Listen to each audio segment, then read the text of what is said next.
Finally వివాదం సద్దుమణిగింది. ఎక్కడ? Cinema ఇండస్ట్రీలో. ఎస్, పర్సంటేజీ గొడవ సద్దుమణిగింది. చిరంజీవి జోక్యంతో వివాదానికి ముగింపు పలికారు ఎగ్జిబిటర్లు.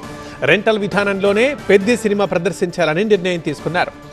టికెట్ ధరలు పెంచితే 7.5% ఎగ్జిబిటర్లకు చెల్లించాలని నిర్ణయం తీసుకున్నారు. జూన్ 30 తర్వాత విడుదలయ్యే సినిమాల్ని పర్సంటేజీతో ప్రదర్శించాలని చిరంజీవితో భేటీ తర్వాత ఎగ్జిబిటర్లు నిర్ణయించారు. ఫిల్మ్ ఛాంబర్ కమిటీ నివేదిక ప్రకారం నడుచుకోవాలని ఎగ్జిబిటర్స్ అసోసియేషన్కి సూచించారు చిరు.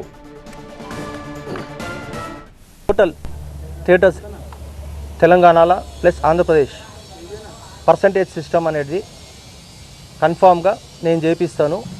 బాడీ ఏదైతే కమిటీ వేశారో ఆ కమిటీలో నేను ఎన్నుకోండి నడిపిస్తాను. అందరితో కూడా మాట్లాడిండు.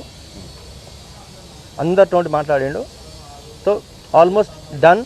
హైకిట్ ఇచ్చిండు అనుకో, అది 7.5% ఎక్స్ట్రా పేమెంట్.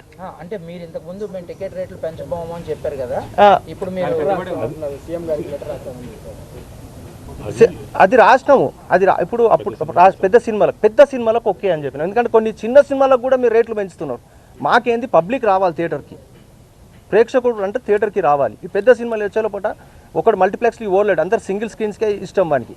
ఎందుకంటే సింగిల్ స్క్రీన్స్ అనే సీట్ మీద ఎగురుతాడు, సీట్ మీద పేపర్లు ఎగరేస్తాడు, సీట్ మీదనే పెద్ద పెద్ద కట్అవుట్లు కడతాడు. మా సింగిల్ స్క్రీన్స్లోనే ఆ సింగిల్ స్క్రీన్స్ అలవాటు అయినాడు, సింగిల్ స్క్రీన్స్కే వస్తాడు, మల్టీప్లెక్స్కి ఓడు.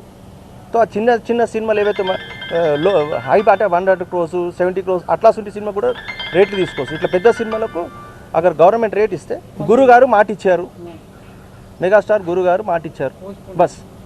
దాని తప్పించి మాకు ఇండస్ట్రీలో ఆయన పెద్ద మనిషి ఎవరు లేరు. ఆయన మాట ఇచ్చిండు, ఆయన మాట కట్టుబడి మేము పోతున్నాం.